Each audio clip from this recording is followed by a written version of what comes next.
UPSC समेत अन्य किसी भी सिविल सर्विसेज की परीक्षा पास कर पाना इतना आसान नहीं होता।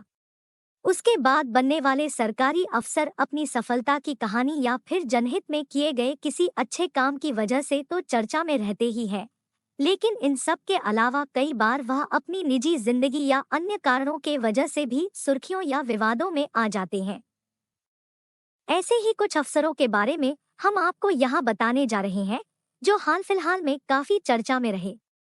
इनमें से किसी ने अपने पद से इस्तीफा दे दिया, तो किसी के निलंबन तक बात पहुंच गई।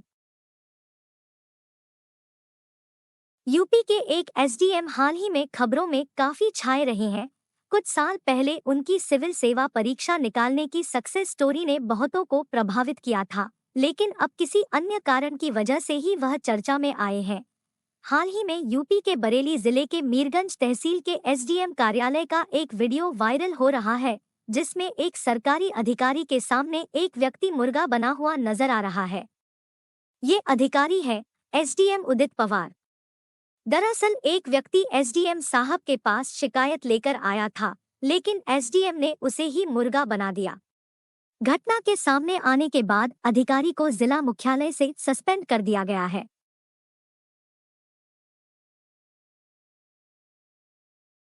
कुछ महीनों पहले एमपी की एक एसडीएम छुट्टी न मिलने के कारण इस्तीफा देकर सुर्खियों में आ गई थी। निशा बांगरे एमपी के छतरपुर में बतौर एसडीएम तैनात थी। उन्होंने प्रशासन विभाग को लिखे इस्तीफे के पत्र में कहा था कि उनके घर में उद्घाटन कार्यक्रम में शामिल होने की उन्हें छुट्टी नहीं दी गई। इस वजह से वह काफी आहत है और अपने पद से इस्तीफा देती हैं।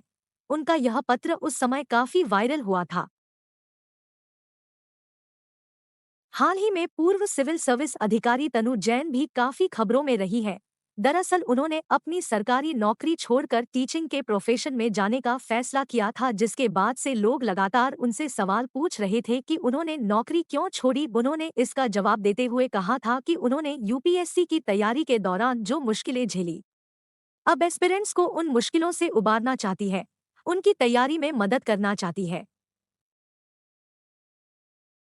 एसडीएम ज्योति मौर्य और उनके पति आलोक मौर्य का विवाद तो काफी समय तक चर्चा का विषय रहा था। गौरतलब है कि ज्योति मौर्य के पति आलोक ने उन पर शादी के बाद अफेयर चलाने और भ्रष्टाचार करने जैसे गंभीर आरोप लगाए थे। वहीं ज्योति ने भी आलोक पर दहेज उत्पीड़न और टॉर्चर का आरोप लगाया था। इस मामले में होमगार्ड कमांडेंट मनीष दुबे का भी नाम आया था, जिन्हें बाद में निलंबन तक झेलना पड़ा था। हालांकि बाद में ज्योति मौर्य और आलोक मौर्य के बीच कोर्ट से बाहर सेटलमेंट हो गया और उन्होंने अपनी शिकायत वापस ले ली थी।